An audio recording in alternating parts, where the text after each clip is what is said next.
ನಮಸ್ತೆ, ಕಾರ್ಯಕ್ರಮಕ್ಕೆ ಸ್ವಾಗತ. ನಮಸ್ಕಾರ, ಥ್ಯಾಂಕ್ ಯು. ನಂಗೆ ಎಷ್ಟೊಂದು ಜನ ಫ್ರೆಂಡ್ಸ್ ಬೇರೆ ಬೇರೆ ಕಡೆಯಿಂದ ಬರ್ತಾರೆ. ಅವ್ರು ಬಂದು ಇಲ್ಲಿ ನಾವು ಸೈಕಲ್ ತುಳಿಯೋಣ ಅಂತ ಹೇಳ್ತಾರೆ. ನಾನು ಸರಿ ಅಂತ ಹೇಳಿ ಅರೇಂಜ್ ಮಾಡಿ ಸೈಕಲ್ ಸ್ಟಾರ್ಟ್ ಮಾಡ್ತೀವಿ.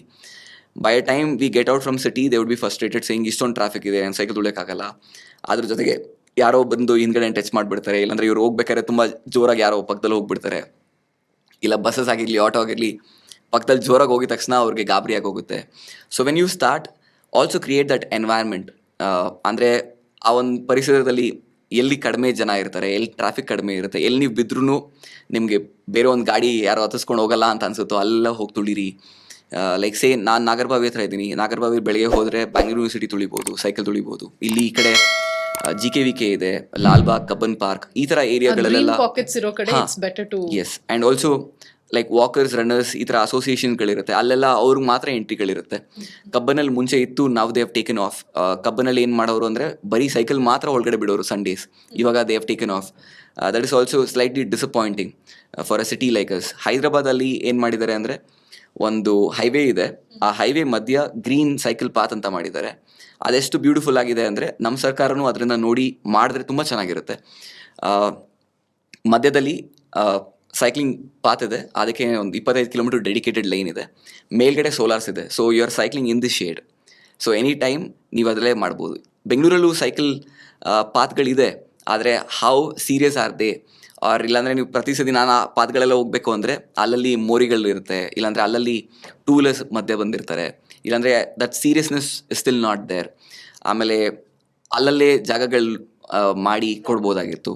ಇವಾಗ ನಾವು ನೆದರ್ಲ್ಯಾಂಡ್ಸ್ ಅಂತ ಒಂದು ಕಂಟ್ರಿ ನೋಡಿದ್ರೆ, ನನ್ನ ಅಕ್ಕ ಅಲ್ಲಿ ಹೋದರು, ಕಸಿನ್ ಸಿಸ್ಟರ್ ಅಲ್ಲಿ ಹೋದರು. ಅವ್ರು ಹೋಗೋಕ್ಕಿಂತ ಮುಂಚೆ ಯೂಶಲಿ ನೀವು ಬೇರೆ ಬೇರೆ ದೇಶಗಳಿಗೆ ಹೋಗ್ಬೇಕಂದ್ರೆ, ಇವಾಗ ಜರ್ಮನಿಗೆ ಹೋಗ್ಬೇಕಂದ್ರೆ you should know few basics of Germany and then you have to pass that test and then you have to go there. ನೆದರ್ಲ್ಯಾಂಡ್ಸ್ಗೆ ಹೋಗೋಕ್ಕಿಂತ ಮುಂಚೆ ಅಕ್ಕ ಏನು ಪ್ರಾಕ್ಟೀಸ್ ಮಾಡಿರ್ಬೋದು ಗೊತ್ತಾ ನಿಮಗೆ? ಏನಿರ್ಬೋದು ಒಂದು ಗೆಸ್ ಮಾಡಿ ನೋಡಿ. ಭಾಷೆ, ಬೇಸಿಕ್ ಕರೆನ್ಸಿ, ಅಲ್ಲಿಂದು logistics. You'd be surprise if I tell you she practised how to cycle and then she went. ಏನಕ್ಕೆ ಅಂದರೆ ನೆದರ್ಲ್ಯಾಂಡ್ಸಲ್ಲಿ ಒಂದು ಸ್ಟ್ಯಾಟ್ಸ್ ಹೇಳುತ್ತೆ, ಎಷ್ಟು ಜನ ಇದ್ದಾರಲ್ಲ ಅದಕ್ಕಿಂತ ಪ್ರತಿಯೊಬ್ಬರ ಹತ್ರನೂ ಒಂದು 3 ಸೈಕಲ್ ಇದೆ ಅಂತ. ಸೊ ಇವಾಗ ನಾನು ಇದ್ದರೆ ನನ್ನ ಹತ್ರ ಒಂದು 3 ಸೈಕಲ್, ನೀವಿದ್ರೆ ನಿಮ್ಮ ಹತ್ರ ಒಂದು 3 ಸೈಕಲ್. ಅಲ್ಲಿ ಜಾಸ್ತಿ ಕಳ್ತಾಣ ಆಗೋದು ಬಂದು ಸೈಕಲ್ಗಳೇ. ಸೊ ಅಲ್ಲಿ ಜಾಸ್ತಿ ಬೈಕ್ಗಳಾಗಿರಲಿ ಇಲ್ಲ ಬೇರೆ ಬೇರೆ ಥರದ್ದೆಲ್ಲ ಕಡಿಮೆ ಆಗಿದೆ. ಅದಕ್ಕೆ ಕಡಿಮೆ ಆಗಿರೋದಕ್ಕೂ ಒಂದು ರೀಸನ್ ಇದೆ, ಏನಂದರೆ ಸರ್ಕಾರ ಅಲ್ಲಿ ಎಂಕರೇಜ್ ಮಾಡಿದ್ದಾರೆ, ಆ ಸ್ಪೋರ್ಟ್ಗೆ ಪ್ರಮೋಟ್ ಮಾಡಿದ್ದಾರೆ. If you are going to cycle ನೀವು ಹೇಗೆ ಏನು ಮಾಡ್ಬೋದು, ಅದಕ್ಕೆ ಒಂದು ಸಪ್ರೇಟ್ ಲೇನ್ ಇದೆ. ಆ್ಯಂಡ್ ಇಲ್ಲೆಲ್ಲ ಇವಾಗ ನಾನು ಫಾರ್ ಎಕ್ಸಾಂಪಲ್ ನಾನು ಸೈಕಲ್ ಕ್ರಾಸ್ ಮಾಡಬೇಕು ಅಂದರೆ I will have to stand with regular signal and I have to also see to that ನಾನು ಅವ್ರ ಜೊತೆ ಇದ್ದೀನಿ, ಆಮೇಲೆ ಹೋಗ್ತಾ ಇದ್ದೀನಿ ಅಂತ. ಅಷ್ಟರಲ್ಲೂ ನಾನು ಅವ್ರ ಜೊತೆ ಇದ್ದು ನಾನು ಏನೋ ಮೂವ್ ಮಾಡ್ಬೇಕಾದ್ರೆ, ಸೈಕ್ಲಿಂಗ್ ಇಸ್ ಅ ಸ್ಪೋರ್ಟ್ ಅಲ್ವಾ, ನೀವು start slowly and then go. ಪಕ್ಕದಲ್ಲಿರೋರು ಬೈಕ್ ಅವರು ಒಂದ್ಸರಿ ಜುರ್ರು ಅಂತ ಎಕ್ಸಲೇಟ್ ಕೊಟ್ಕೊಂಡು ಹತ್ತಿಸ್ಕೊಂಡು ಹೋಗಿರ್ತಾರೆ. ಸೊ ಪ್ರತಿ ವರ್ಷ ಬೆಂಗಳೂರಲ್ಲಿ ಒಂದು 5 ರಿಂದ 10 ಜನ ಸಾಯ್ತಾರೆ, which is a very very sad state. ಬೆಂಗಳೂರಲ್ಲಿ yes. So who are cyclist and who are into serious sport, ಅವರೆಲ್ಲ ಪ್ರತಿ ಸತಿ ಇಲ್ಲಿ ಪ್ರಾಕ್ಟೀಸ್ ಮಾಡ್ತಾರೆ. ನಿಮಗೆ ಹೆಬ್ಬಾಳದಲ್ಲಿ ಬೆಳಗ್ಗೆ ಬಂದರೆ you would be seeing a lot of cyclist bunches. ಅಂದರೆ ಗ್ರೂಪ್ಸ್ ಇರುತ್ತೆ, ಗ್ರೂಪಲ್ಲಿ ರೈಡ್ ಮಾಡ್ತಾರೆ and they keep going to Nandi hills and then back because of the elevation. Nandi hills ಒಂದು ಸಿಕ್ಕಾಪಟ್ಟೆ ಒಳ್ಳೆ ಜಾಗ ಸೈಕ್ಲಿಸ್ಟ್ಗೆ ಪ್ರಾಕ್ಟೀಸ್ ಮಾಡೋಕ್ಕೆ. ಸೊ ಆ ಥರ ಜಾಗಗಳೆಲ್ಲ ಪ್ರಮೋಟ್ ಮಾಡಿ ಅಲ್ಲೊಂದು ಸೈಕಲ್ ಇನ್ಫ್ರಾಸ್ಟ್ರಕ್ಚರ್ ಡೆವಲಪ್ ಮಾಡಿದ್ರೆ ತುಂಬ ಚೆನ್ನಾಗಿರುತ್ತೆ. ಆದರೆ ಅದು ಆಗ್ತಾ ಇಲ್ಲ, which is like very very slow. And I would request if somebody is seeing this, an authority ಅವರು ಇವರು, if you can do it and promote it that way, it is really nice. It is really, at least safety ge ಒಂದು track, cycling ge separate track idre it's more safer and it gives a better environment for people who are cycling enthusiasts. ಆಮೇಲೆ when we are talking about good and when we are talking about a sport, when we are trying to promote so many things, health benefits ಆಗಿರಲಿ ಇಲ್ಲ normal cyclist ಆಗಿರಲಿ, ಇವ್ರಿಗೆಲ್ಲ ನಾವು promote ಮಾಡಿದ್ರೆ, ನಾವು ಆ ಒಂದು ಇನ್ಫ್ರಾಸ್ಟ್ರಕ್ಚರ್ನ ಕ್ರಿಯೇಟ್ ಮಾಡಿದ್ರೆ it is gonna be really nice. ನನ್ನ ಅಣ್ಣ ಒಂದು ಕಂಪ್ನಿ ಕೆಲಸ ಮಾಡ್ತಾಯಿದ್ದ, ಅಲ್ಲೇನು ರೂಲ್ ಇತ್ತು ಅಂದರೆ if you come on a bicycle on that day to office, ನಿಮಗೆ ಮೀಲ್ಸ್ ಫ್ರೀ ಅಂತ. ಸೊ ಎಷ್ಟು ಆಫೀಸ್ಗಳಲ್ಲಿ ಆ ಥರ ಇದೆ ನನಗೆ I am not very sure. ತುಂಬ ಹ್ಯಾಂಡ್ಫುಲ್ ಆಫ್ ಆಫೀಸ್. ಡೆಕತ್ಲಾನಲ್ಲಿ ಈ ಹಿಂದೆ ಒಂದು ರೂಲ್ ಮಾಡಿದರು, ಅದೇ ಥರ ನನ್ನ ಅಣ್ಣನ ಕಂಪ್ನಿ ಹೇಳಿದೆ ಆ ಥರದ್ದು. ಸೊ ಈ ಪರ್ಕ್ಸ್ ಎಲ್ಲ ಇದ್ರೆ it will help people. Or say for example ಇವತ್ತು ನಾನು ಬಂದೆ ಇಲ್ಲಿ ಸೈಕಲ್ ತುಳ್ಕೊಂಡು, ಇಲ್ಲಿ ಬಂದಾಗ ಸೈಕ್ಲಿಂಗ್ಗೆ ಅಂತಲೇ ಸಪ್ರೇಟ್ ಪಾರ್ಕಿಂಗ್ ಇಲ್ಲ ಬಿಕಾಸ್ ವಿ ನೋ ಕಾನ್ಸೆಪ್ಟ್ ಆ ಥರ ಸೈಕ್ಲಿಸ್ಟ್ಗೆ ಅಂತಲೇ ಪ್ರಾಕ್ಟೀಸ್ ಇಲ್ಲ. ನಾನು ಯಾವುದೋ ಒಂದು ಹಾಸ್ಪಿಟಲ್ಗೆ ಹೋಗಿದೆ ತುಂಬ ಹಿಂದೆ. ಆ ಹಾಸ್ಪಿಟಲ್ಲಿ ತುಂಬ ಚೆನ್ನಾಗಿ ಹಾಕಿದ್ರು, ಏನೋ parking for guest on bicycle ಅಂತ.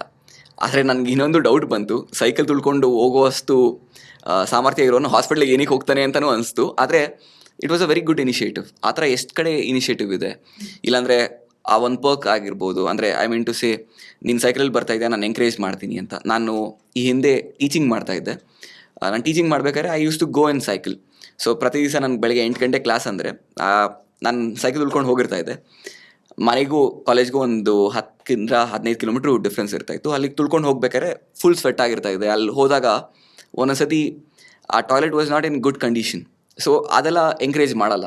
R when you don't have a encouragement for the sport, saying ನೀನು ಒಂದು ಕಡೆ ಸೈಕಲ್ ನಿಲ್ಲಿಸ್ಬೇಕು ಅಂತ ಹೇಳಿ, ಇಲ್ಲಾಂದರೆ ನಾನು ಸೈಕಲ್ ನಿಲ್ಲಿಸ್ತಾ ಇದ್ವಿ ಅಂದರೆ ಯಾವುದೋ ಒಂದು ಗೋಡೌನಲ್ಲಿ ಅಂದರೆ ವೇಸ್ಟ್ ಇಡ್ತಾರಲ್ಲ, ಅಲ್ಲೋಗಿ ನಿಲ್ಲಿಸ್ಬೇಕಾಗಿತ್ತು. ಸೊ ಈ ಥರದೆಲ್ಲ ಮಾಡಿದಾಗ you don't get that encouragement or support. You don't see somebody encouraging and then you give up on that sport. So we look up for motivation, yare agidru, no matter if they are into deeper sports or just even person who wants to pursue it as a hobby. So ella kade ನಾವು motivation na seek ಮಾಡ್ತೀವಿ. ಹೌದು, and that's not bad if you ask me, and that is an encouraging thing.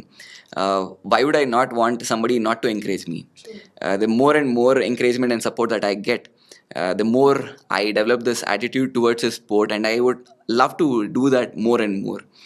ನಿಮ್ಗೆ encourage ಮಾಡಿ support ಮಾಡಿದಾಗಲೇ ನೀವು ಇನ್ನೊಂದು ಸ್ವಲ್ಪ ಮಾಡೋಣ ಅನ್ಸುತ್ತೆ. It opens you up as a person as well. ನಾವು ಎಷ್ಟು ಆ ಒಂದು ಸ್ಪೀಡ್ ರಶ್ ಥ್ರಿಲ್ ಇಂದ ಹೊರಗಡೆ ನಾವು ಪ್ರಪಂಚವನ್ನ ಕಲ್ತ್ಕೊಳ್ತೀವೋ, ಅಡ್ವೆಂಚರ್ ರಶ್ ನಮ್ಗೆ ಸಿಗುತ್ತೋ, ಅಡ್ರಿನಲಿನ್ ರಶ್, ಅಷ್ಟೇ deeper within there is a journey which is happening which will open you up to people, to culture, to languages, to different boundaries. ಹೌದು. So when you're talking about different regions, languages, culture, or as a cyclist, ನಾನು ಈ Kashmir to Kanyakumari journey ನಾನು ಏನು ನೋಡಿದೆ, ಅದರಲ್ಲಿ I was able to see what our country is, why our country is called Incredible India ಅಂತ.